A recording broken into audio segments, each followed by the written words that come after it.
আল্লাহ ইচ্ছা করলে বাধ্য করা চালাইতে পারতেন। হাজারো সৃষ্টিকে মাথার উপরে দেখতেছে, চালাইতেছেন। দুনিয়াকে তার কক্ষপথে চালাইতেছেন।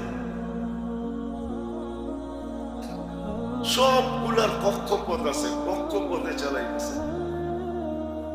দেখেন না মাঝে মাঝে সৌরজগৎ, দেখেন তাহলে বুঝে আসবে।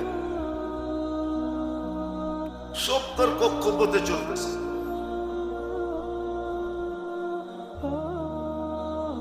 সূর্য 6 লক্ষ কিলোমিটার বেগে দৌড়াইতেছে। 6 লক্ষ কিলোমিটার বেগে সূর্য দৌড়ায়। তাহলে আপনার এখানে আলো আসে কি করে? এত ফকফকে দেখতেছেন, কত দূরের থেকে আলো দিতেছে?